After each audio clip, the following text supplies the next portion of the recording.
keeping y'all from coming. Boy, is it cold out here today. I would like to first welcome you, everybody, to this beautiful late 18th, early 19th century cabin up here in Mansfield, Ohio. It is maintained and owned by a group called Reach.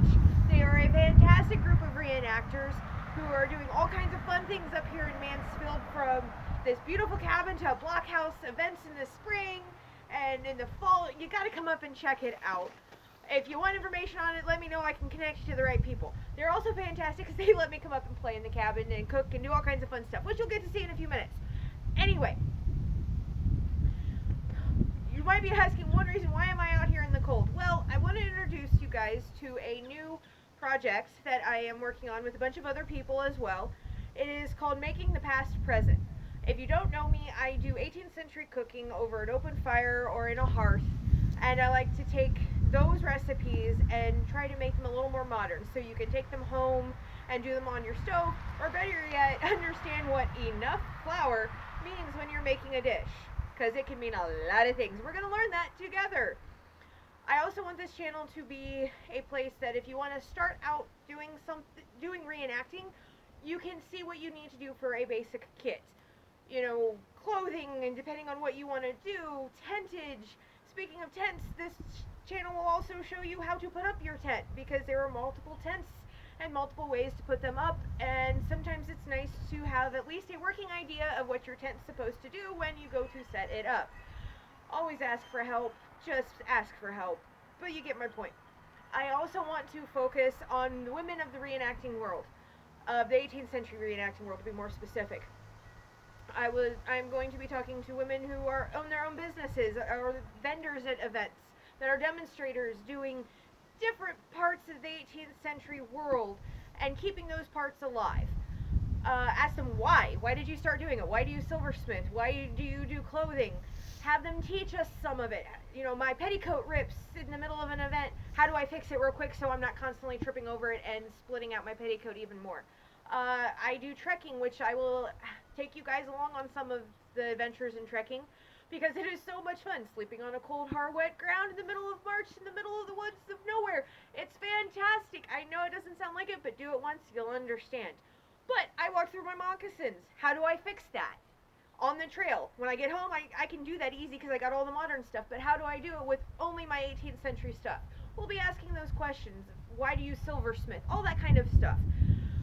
I also want this channel to be a place to give the voice to those who have not had a voice in the history books before, or not a very loud voice.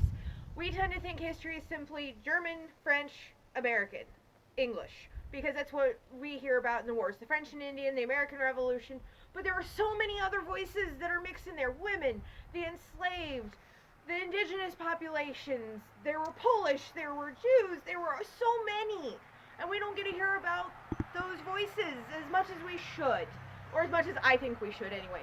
So I want to be part of helping give those voices. So that being said, if you know someone who demonstrates one of those various voices, let me know. I have a list of people I'm already in contact with and I'm working with to do videos. COVID is making it a little difficult, but we're figuring it out, to have those voices on this channel. If you know someone, Facebook message me, because it's the quickest way to get a hold of me. Give me their information. I will message them right away to talk to them about doing something for the channel. That also being said, the important part here is this will be your only warning. We all know the 18th century was misogynistic and racist. Does not give you the right to do that on this channel. Does not give you the right to be mean on this channel. This channel is meant to be learning. We're to learn all kinds of things about all kinds of places and people. Be nice about it. I will not warn you again. I will remove you and block you, period. Done. I'm not putting up with it. I also know that I am not perfect. I will probably screw up and say something that is harmful to somebody, or I didn't realize was racist. So many words in our vernacular nowadays have just become so natural that we don't even know the source of them. Point it out to me nicely in a message, please, so I can make an apology and I can fix it and make sure I don't do it again. Teach me, because I want to learn too. I want to make sure I am fixing the things I don't know that I'm doing wrong that need to be fixed. Also, no politics. Again, no warnings. You're off the channel. I don't care 18th century politics, modern politics. I want this to be politically free so we have some place to have fun. This is learning 18th century, not, you get the point. If I do something on here that you don't think is period correct, sometimes I won't, because remember, I am going to be focusing a lot on recipes, so I'm going to be throwing a lot of modern things in at the same time, because this is making the old recipes very modern kitchen. So be a little patient. Watch, just trust me on this. But if you think I'm using a recipe that wasn't 18th century, send me a message.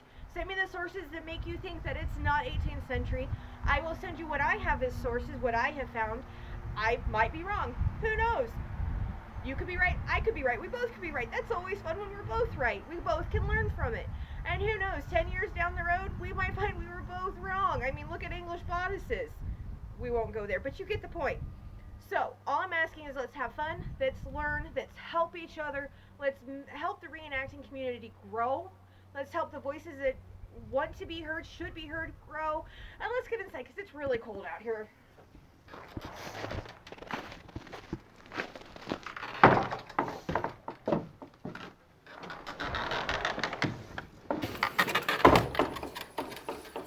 Oh, there you are. Come get warm by the fire.